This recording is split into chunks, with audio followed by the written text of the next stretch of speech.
Members, we will call this meeting of Ways and Means to order on May 6, 2026. Welcome to the Minnesota House of Representatives. We appreciate your interest and participation in the legislative process. To ensure everyone can view, hear, and understand today's proceedings, we ask for your cooperation in maintaining decorum and civility throughout this hearing. For the safety and security and comfort of all attendees, please note the following guidelines. I, the committee chair, maintain control of these proceedings and establish the following expectations. Signs and play cards are not permitted in the hearing room. Verbal outbursts, shoutings, or disruptive behavior will not be tolerated. Applause or other audible demonstrations are not allowed. For safety reasons, standing or sitting in walkways and aisles or standing or obstructing at your chair is prohibited. If you require any accommodations, please speak with our sergeant staff. They're identified by the gold ties. Troopers and House security personnel are present to ensure everyone's safety. Those providing testimony will be given specific time limits, which must be strictly observed. If you receive an entrance ticket, please retain it as it may be required for re-entry if you leave the hearing room. Failure to comply with these guidelines may result in the removal from the hearing room, or our goal is to conduct these proceedings efficiently while ensuring everyone the opportunity to observe and participate appropriately. Thank you for your cooperation and participation in the legislative process. With that, Co-Chair Torkelson, have you had a chance to review the minutes? I have, Mr. Chair, and I recommend their approval. Thank you. Minutes have been moved for approval. All those in favor say aye. Aye. Any opposed? Minutes approved. Members, we only have we have three items. We're going to add a budget resolution as well, but we have three items on the agenda, and I'm looking forward to discussion. We will go first to the budget resolution. Could we please have nonpartisan staff walk us through that? Thank you, Mr. Chair and members. So in your packets, you should have an amendment and then a tracking sheet.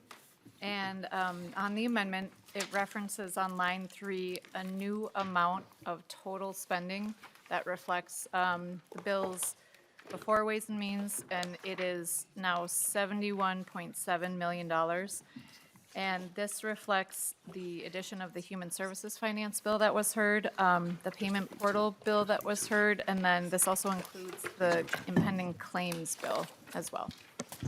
Thank you, Ms. Adrians. I will move Amendment A02 to be adopted for this budget resolutions. All those in favor of Amendment A02, please say aye. Aye. Any opposed? No. Amendment passes. Up first, we'll have House File 5074.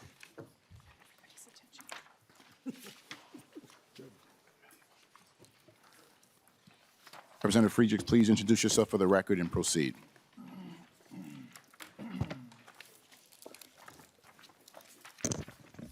Thank you, Mr. Chair.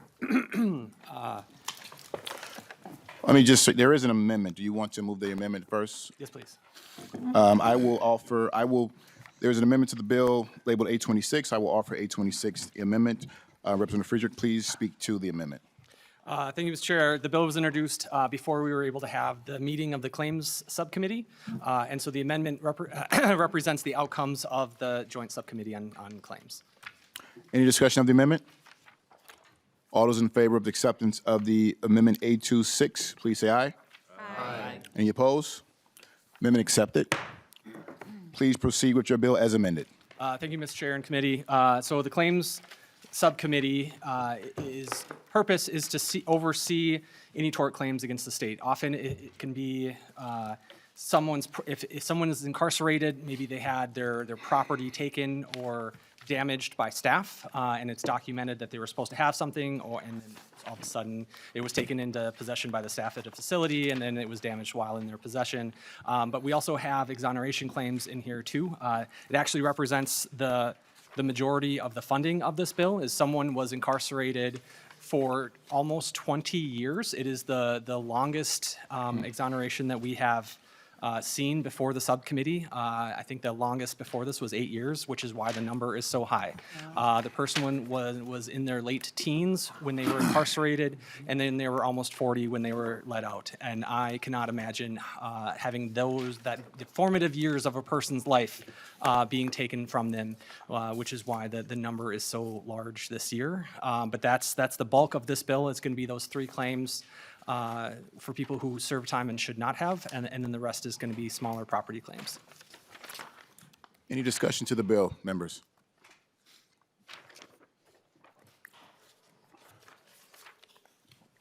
Co-Chair Torkelson. Thank you, Mr. Chair. This is something that we do on a regular basis. This one is a bit higher than normal because of the unusual circumstances of that very lengthy, inappropriate incarceration. I recommend members vote yes. Thank you, Co-Chair Torkelson. Any further discussion? I will say before you close, Representative Fredericks, that, you know, I think the situation in this one, although inappropriate and allows for the high amount that we have, when we do these claims, it does show that systemically, when we find that there's a problem, we can address that problem. And although it doesn't give the person the time back in their life, I do think it is appropriate for us to show Minnesotans that we can see when there's a wrong been done and we try to redress that wrong. So thank you for bringing this bill, and close to your bill, please. Thank you, Mr. Chair. Just as a detail about how these numbers come to, it's not actually the subcommittee that initially, we didn't just decide pull a number out of thin air. The individual with his lawyers goes through a court process, and it was a recommendation by the courts too. So that's just a little detail on that. But I appreciate the committee's support. Thank you. Thank you. I will renew my motion to refer House File 5074 as amended to be recommended for placement on the General Register. All those in favor say aye. Aye. Any opposed? Motion passes. Bill passes. You're on your way, sir. Up next, we have House File 3093. Representative Greenman, please make your way to the table.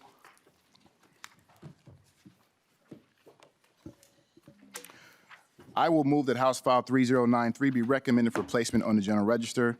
Representative Greenman, we do have an amendment. Would you like that amendment now, or would you like to discuss amendment now? We can amend it now, yeah.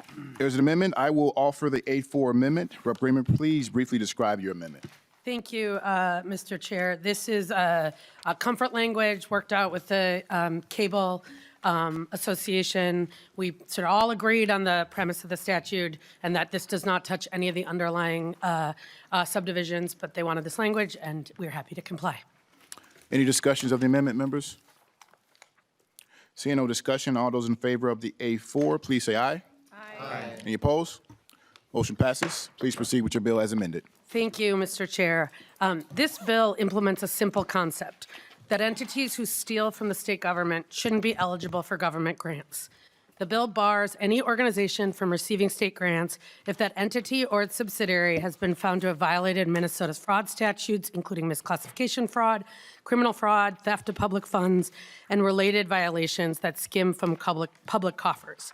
It closes a gap in 16B that we did a couple years ago by adding minimum eligibility criteria to the current 16B pre-assessment framework to identify and debar potential grantees that violate Minnesota law. It requires certification of compliance that a potential grantee is in good legal standing and paying their taxes, is paying in compliance with Minnesota state programs, workers' compensation, unemployment insurance, and paid leave, does not have repeated state or federal violations of prevailing wage or wage theft over the past 3 years, does not have organizational leadership that has been criminally convicted for failure to pay funds, medical assistance fraud, or other fraud crimes, and is not already barred from state, federal, or federal agencies from receiving funds. This minimum criteria applies to potential grantees and related entities to prevent bad actors from getting around the legal restrictions by adding and setting up a new business under someone else's name, but with the same control. I learned about this gap in our 16B pre-assessment framework while working on and chairing a misclassification fraud task force. The OLA's 2024 report on misclassification found that in addition to impact on workers, misclassification affects state and federal government finances through, quote, lower program and tax revenue or increased reliance on government services. And in 2025, as we've talked about in the Labor Committee quite a bit, the North Star Policy Institute estimated that misclassification fraud cost Minnesota between $506 million and $1.3 billion, which includes unrealized tax incomes, payments into the UI trust fund, and workers' compensation premiums. Misclassification fraud, all of the other kinds of fraud here are fraud that cheat workers, they cheat citizens, and they steal from our public programs.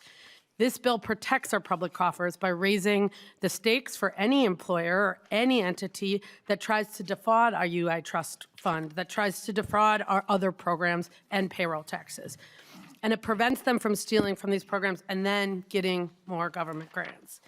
Well, we have been advancing policies to enforce and deter fraud across our public programs, and this is one of the areas that on the Fraud Prevention Committee we've talked a lot about, making sure that when someone is violating our laws, stealing from the government, they are not able to use our siloed system in order to go and get additional public funds.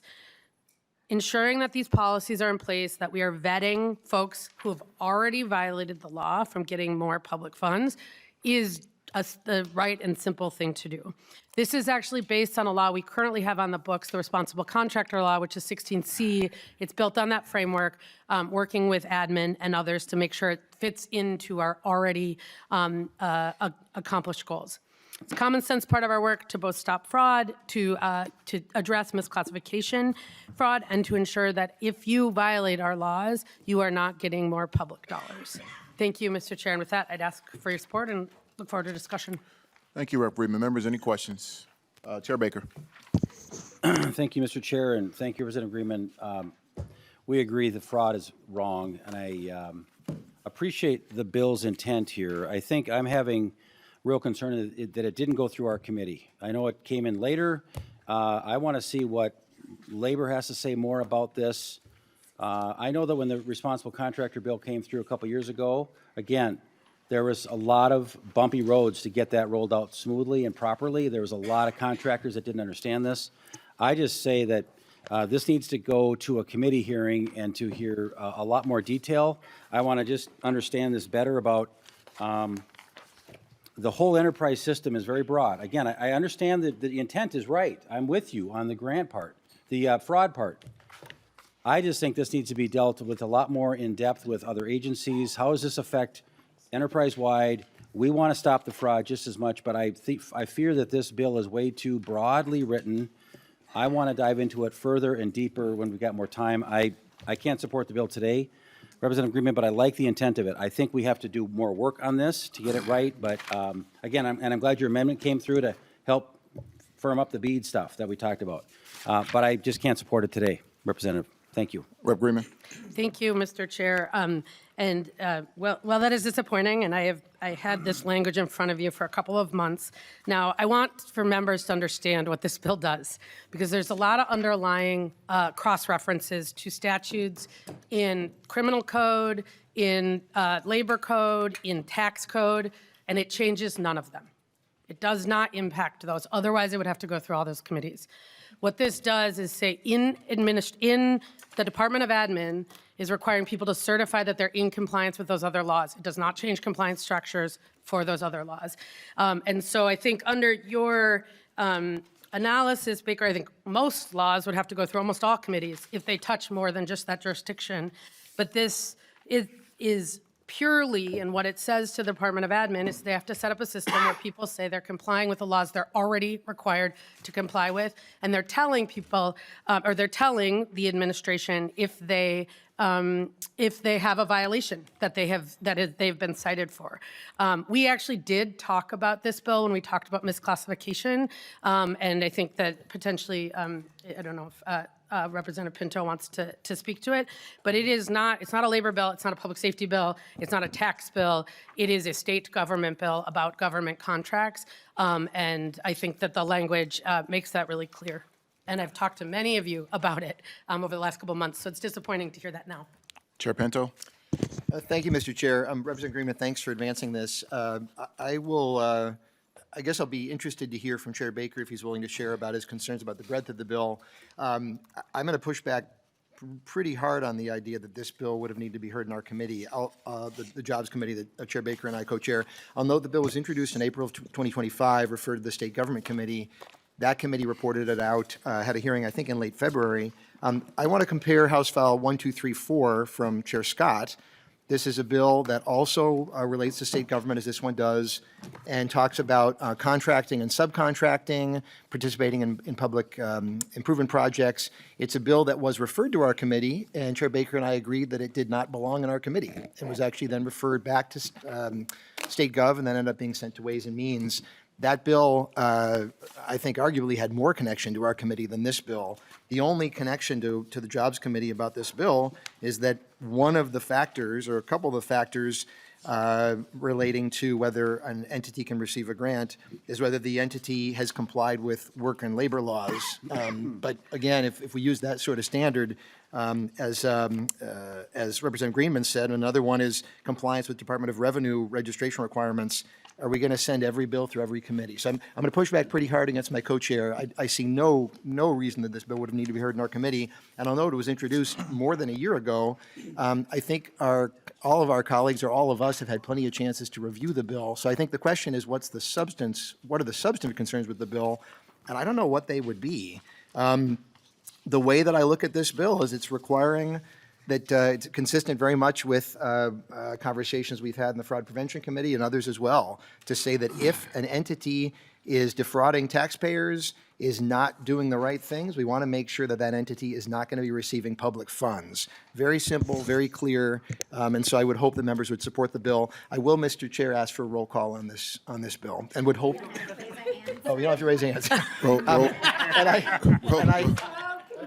All right, members, roll call requested, roll call granted. Chair Claiborne. Thank you, Mr. Chair. Chair Claiborne. And I'll just note that I'm hoping that we'll get the substantive thoughts from our colleagues regarding any concerns about this bill. Thank you, I haven't Chair heard them yet. Pinto. Thank Chair you. Claiborne. Thank you very much, Mr. Chair. And Representative Greenman, I want to thank you for bringing this bill forward. It was heard in state government, as it was mentioned earlier. And I would just like to let the committee know that this deals with 16B.981. And the caption of those statutes says, financial review of grant and business subsidy recipients. And this is a very common sense bill, which would make sure that we root out fraud as it appears in misclassification. And so I just want to thank you for your hard work on this bill. I know that misclassification is a category that you have been working on, not just in this session, but on previous sessions as well. And so I appreciate your continued push forward on this.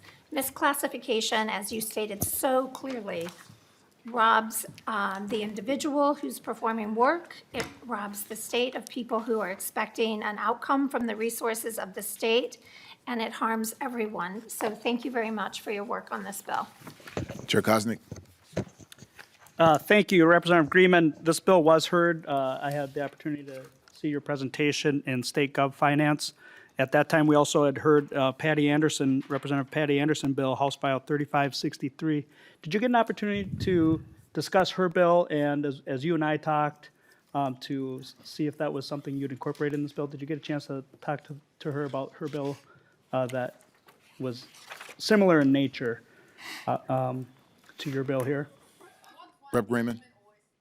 Thank you, Mr. Chair. And I do remember you saying that, and I do remember asking, because I wasn't familiar with that bill.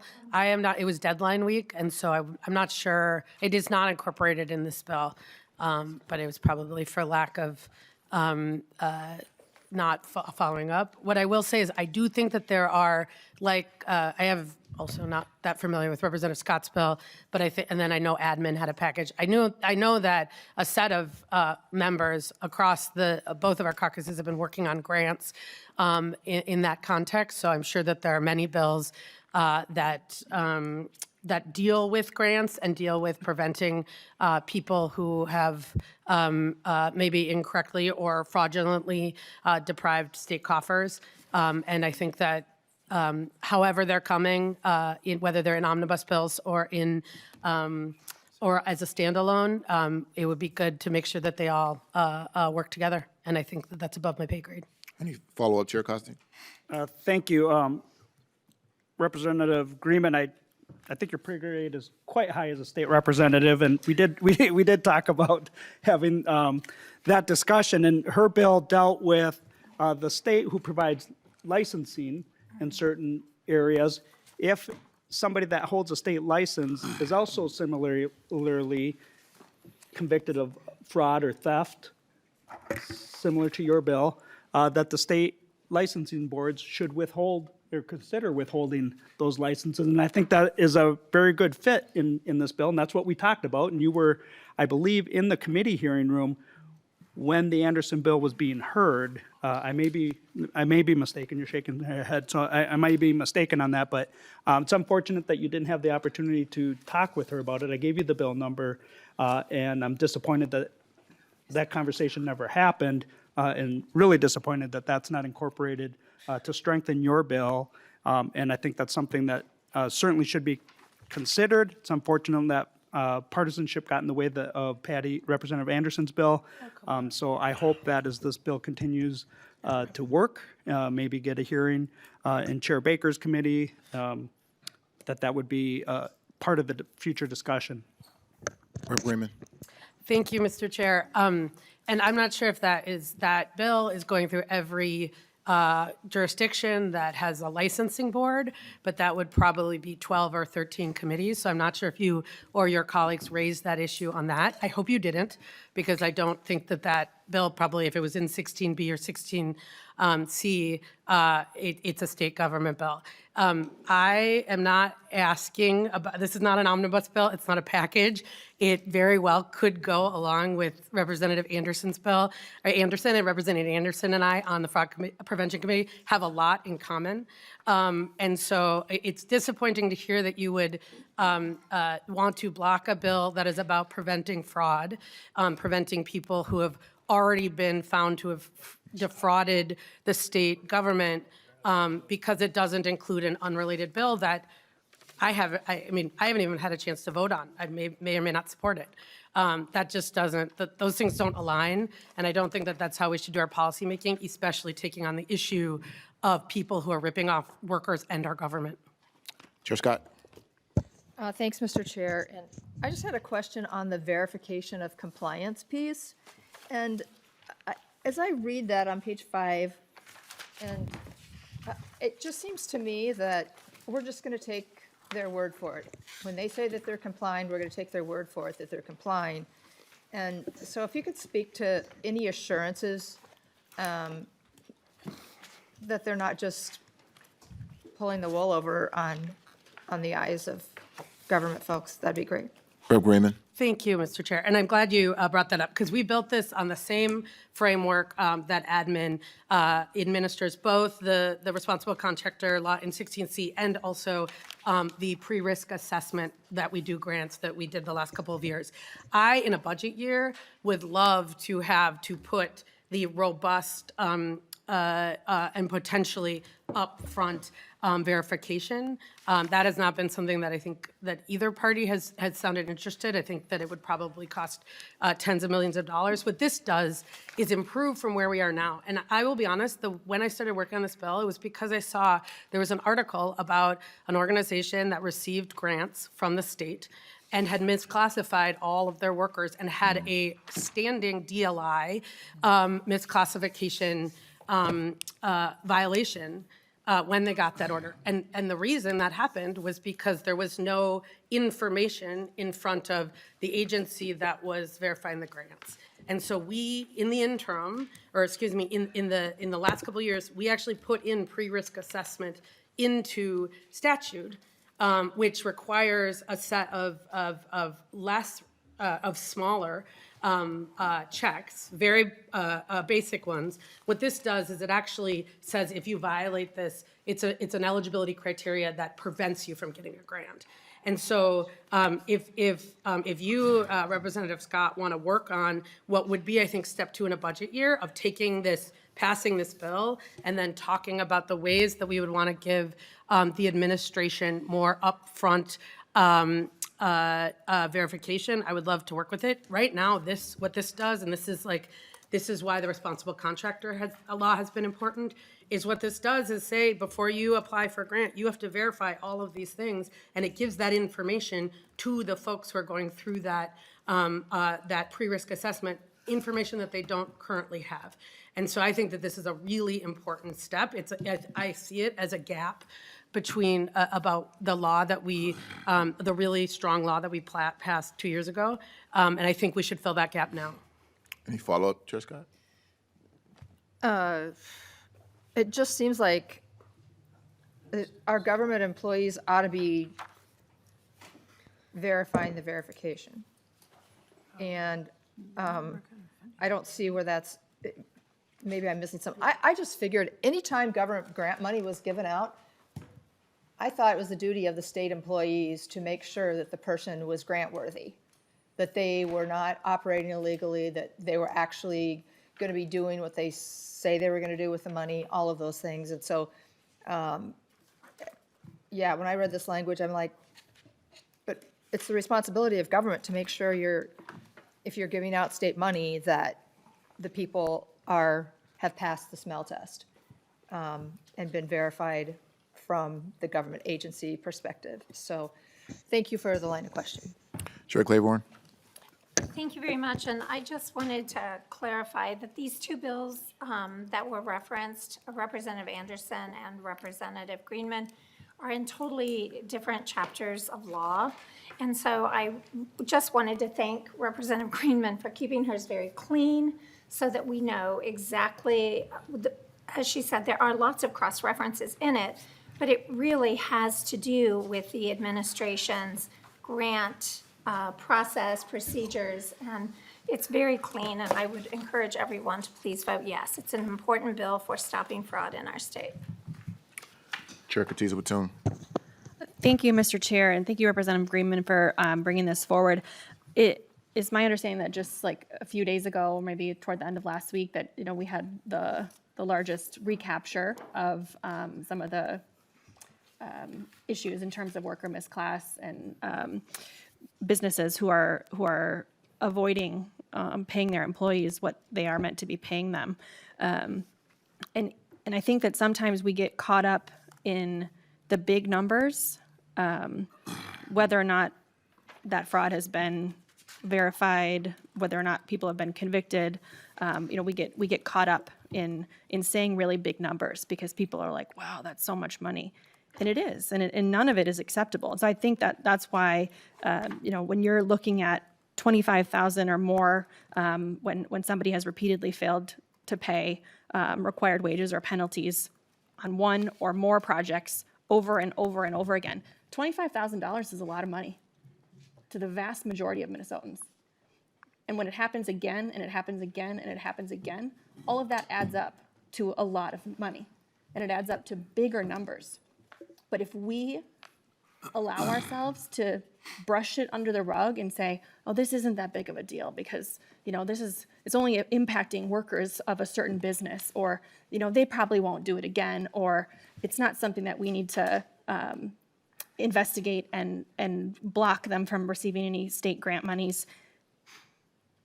There are people who are, their whole business model, right, is to find loopholes and find ways to cut corners, and we are doing everything that we can to make that stop. So it kind of is confusing to me that when we're going after nonprofits, when we are talking about childcare businesses who, again, with the big numbers, whether or not those numbers have been validated, this money matters too. And I think that it's really important that we do our best to capture fraudsters, whether they're working in nonprofit, but for-profits are actually doing fraud too. And so anybody who is taking money away out of the pockets of Minnesota workers and out of the pockets of the taxpayers of Minnesota, we need to take action on that. And so I think this is a really simple bill that would allow us to move in that direction and say, enough is enough. And it doesn't matter what kind of business you are. It doesn't matter what kind of industry you're working in. But people deserve to be paid the wages that they have earned. And we need to take a stand. So I appreciate it, and I would really strongly recommend a green vote. Chair Cagle? Thank you, Mr. Chair. And I just also want to, thank our public servants, our government employees. So often they get disparaged, and I just, we continue to ask them to do more and more with less and less. And so we know you're working hard. But to this amendment, or to this bill, I was just kind of curious, what industry does most of this misclassification happen in? Rep. Greenman. Thank you, Mr. Chair, and I appreciate the question, and I just want to note that this deals with so much more than misclassification fraud. So I'm going to talk about misclassification fraud, but I want to point you to, it also deals with false claims to public officials, medical assistance fraud, theft, insurance fraud, state lottery fraud, fraudulent financial statements, credit card fraud, failure to pay state funds.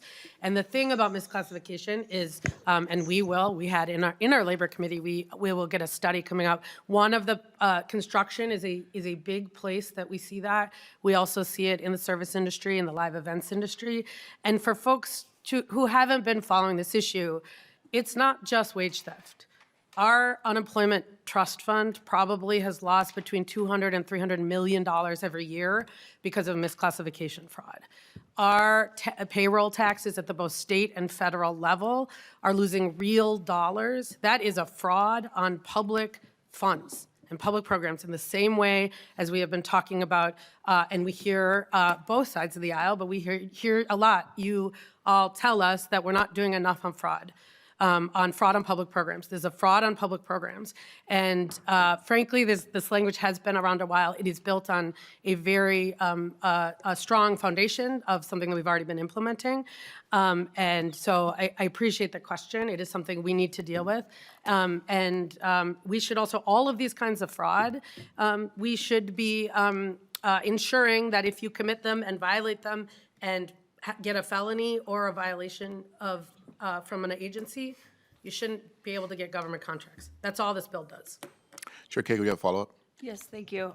So kind of staying in my lane here between like transportation and commerce, seeing that construction is one of the places where this happens most, that should be really concerning, especially for transportation, MnDOT, housing. I mean, that's state money that is literally being stolen out of the pockets of not only workers, but our roads, our bridges, our infrastructure. And so it's not just the workers that are being hit, it's us and the products that these workers are producing. Because they're getting money stolen from them, we're not able to do as many infrastructure projects. And so, I've been on a bit of a tear about how privatizing government is the problem. And when the profit motive is the biggest reason that we're doing this stuff, you can definitely tell because services get worse and people get richer. And so we really, I really just don't understand why we wouldn't go after everybody committing fraud and why we just focus on certain groups. So, thank you, Representative Greenman.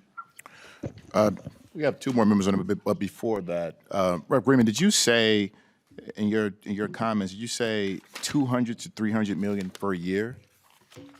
Yeah, And- that's from a North Star policy report. And actually, we will get, maybe I have it. I believe that the UI trust fund was in the 200 to 300. The whole estimate per year that the state loses is between 500 million to 1.3 billion. When we get this report back in next February, it will be not an outside organization having done it, but we have funded a study where we'll get more and I think concrete numbers. My understanding is that estimate is an underestimate because they don't have access to the non-cash economy pieces of this, so. Thank you, Rep. Greenman. Chair Baker. Thanks. Representative Greenman, did you say that you did ask for a fiscal note on this? I know this isn't a budget year, but help me with that. You talked about next year's budget season, budget session. What was that answer? Rep. Greenman. Thank you, Mr. Chair. This bill does have a fiscal note of $20,000. We have, which was the lowest, I think it's $13,000 this year, $6,000 next year, which reflects the fact that the reason that it looks like that is we built it into the pre-risk assessment that we have funded and is now up and running in admin. What I was responding to is what is currently built on a verification, which is people provide this information, and then the current review process, which is already happening, this is just more information as part of that. I think what Representative Scott was asking about in terms of if there is sort of a more, if we are asking the agencies for information and not just the people, that's a different process, and that fiscal note will look different.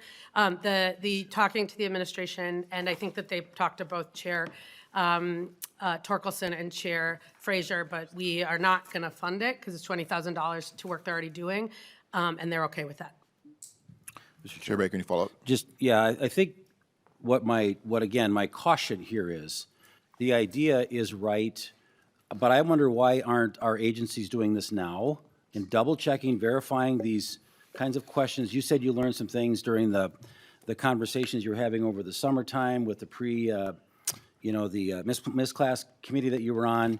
I don't know that I buy into all the numbers of the estimates of the Miss Class, but you and I have also agreed we have a problem in the state of Minnesota with that issue.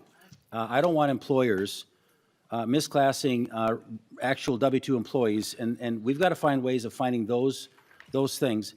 My fear, again, is as you write this as a very broad manner over all enterprises, this is going to turn into a mega cost in a budget year, in my fear, because then all agencies are going to get their fingers in this, and they're going to tell us, well, we don't know what to do because in this language, it's not clear, it's not really concise. I'd like to hear again in my committee, what do some of the agencies that we oversee, what do they say about this? I'm just, again, part of this is also from my long conversation I had yesterday with the senior leaders at DEED about the way grants have gone out over the last couple of years. Trying to get our arms around fraud, how important it is, and the level that it went out in 2023 of $1.4 billion in nonprofits and work-related issues and economic developments, when it normally is around $50 million a year, and that 1 year went out like just $1.4 billion. It was something that they couldn't handle, but they did it. They had to do it because legislators told them they had to do it. What I learned from that yesterday was we don't have all the right answers, and they didn't listen to the agency that said at many times during that process, I don't think we can handle this. I want to get more into this. I want to get more details of this. And again, I want to support this concept, but we should be doing this now about asking who has had fraud, who has had grants before, have there ever been issues with these companies before, nonprofits, profits. I like it. I'm just asking for more time to vet it out. I'm sorry it didn't come in front of our committee. I wish it would have. But again, I'm worried that this is going to turn into something much, much bigger than what's in front of us today. Chair Yukim. Thank you, Mr. Chair, and thank you, Representative Greenman, for all the time and energy you've put into this bill. It has been really thoroughly vetted from what I can tell. And what I'm confused about is that, sometimes we do have to give the agencies more tools in their toolbox and also tell them what they need to do. And this is just that added layer. We talk about having our agencies be able to talk to each other so that we could stop fraud. This is another layer and another step to make sure that folks aren't being defrauded. And it seems to me that towards the end of session here, voting on real bills that will get something accomplished is much better than just talking around the problem. So I just want to thank you for bringing this forward as an important tool for our agencies to have. Chair Pinto. Thank you, Mr. Chair, and sorry for speaking again. I want to respond to a question from Chair Scott, which relates to the statement under oath and kind of wondering what the consequences of that. That, under 609.48, would be a felony if it's a false statement under oath. Which I think is a significant disincentive, besides, wouldn't get the grant funding, everything else listed there, but just a reminder that that would at that point be a crime. I heard my co-chair talk about the desire to have agencies review. I'm looking at lines 3.15 and on, these minimum eligibility criteria. I will say, I don't care whether DEED or DLI, if they were to say, hey, we want to give a grant to somebody who's not in good standing with the Secretary of State or doesn't possess a valid federal tax identification number or any of these other things, I kind of don't care what those agencies have to say. Like, my thought would be, these are things that before somebody's going to get a grant, they should be complying with. And it seems pretty simple that for us to spell out our expectations as a state legislature make a lot of sense. If some of this is being complied with currently, that's wonderful. If there's some way that it's not, We want to make sure that they are, and at the very least, lay that out. And I feel like, back to Chair Scott, your intuition that agencies should be doing this now, or that these make a lot of sense, I totally agree with. And I think that that's part of the point here, is to say this is our intuition, and we're putting that down on paper to be absolutely sure that it happens. I don't see anything in any of this list that we would not want to have grantees comply with. I haven't heard anybody say anything in particular on this list either. And let's make sure that the agencies are following our direction. Thank you. Chair Greenman, close. Thank you, Mr. Chair. So what this bill does, just for folks who are following along at home, is say if you've already violated the law and defrauded us, whether it's a criminal statute, whether it's worker misclassification, whether it's credit card fraud, that you will not and should not get state grants. That's it. And it requires you, when you're applying for a grant, to verify that you're in compliance with our laws. That's it. In this conversation, I heard that agencies should already be doing it, but the policy needs more work. I heard it's too broad, but I should add stuff to it and it not be broad enough. I don't think any of those are what I heard when I was working with Representative Schultz when I handed the language annotated so folks knew what was in it to many of you around this room, to folks in State Gov. And so what it feels like to me, not imputing motives, is you just don't want to vote for this bill. Which is confusing, again, because this is a bill that I worked with MMB on, with admin on. I got technical assistance from DLI, from DEED, and it is built on our the work that we have done, I believe in a bipartisan way, on pre-risk assessment. It is built on the conversations we've been having for 2 years in the Fraud Prevention and Government Oversight Committee. It's built on the work that I think in state government, particularly, you've been having on making sure that departments like admin and MMB have what they need to enforce the rules, and that we don't let our silos, which is what's happening now, prevent us from ensuring that, again, if people aren't following the law, they aren't continuing to get government money.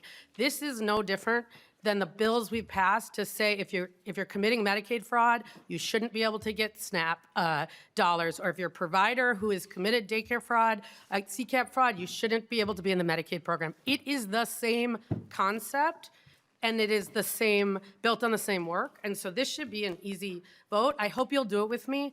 If we don't do it this year, and again, this has been around a while, this is not, it's a simple, a straightforward bill. But if we don't do it, what it means is you might be standing in the way of us preventing people from getting grants who have violated other laws.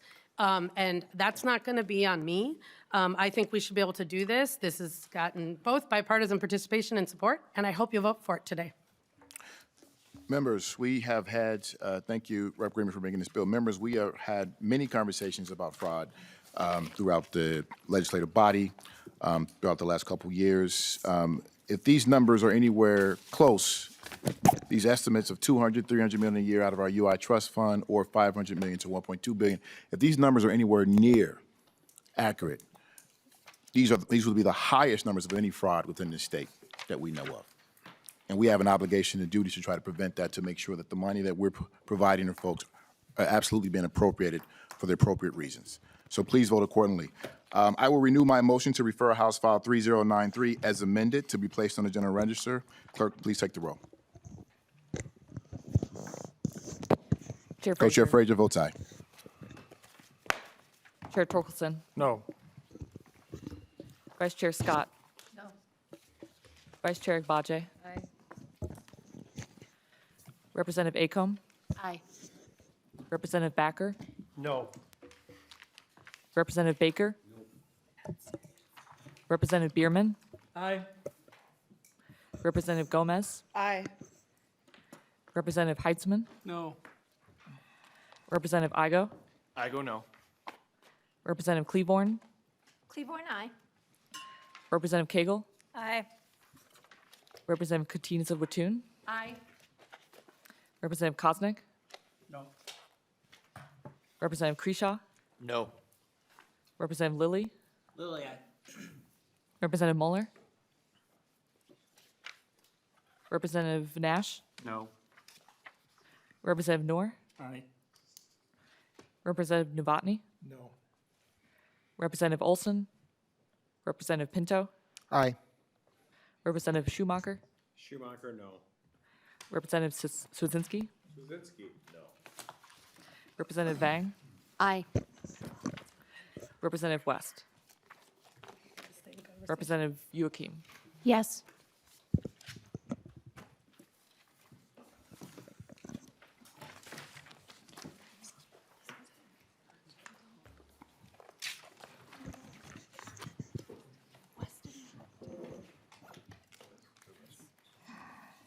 Mr. Chair, West. Chair, Representative I West, feel so affronted. Nobody called my name. We did. We called your name. You're right before me. Oh, I just wasn't listening. No. We know that. Thank you, Chair West. okay, 13. On a vote of 13-13, it is a tie, means the motion fails. Sorry, Rep. Greenman. All right. Co-Chair Torkelson, would you have a preview for tomorrow? The preview tomorrow is that we probably will meet at noon. We don't have an agenda yet, but as everyone knows, this is a very fluid time in our calendar. So we are intending to meet at noon, but we'll only meet if we have something to do. Thank you, Chair. With that, members, we are adjourned.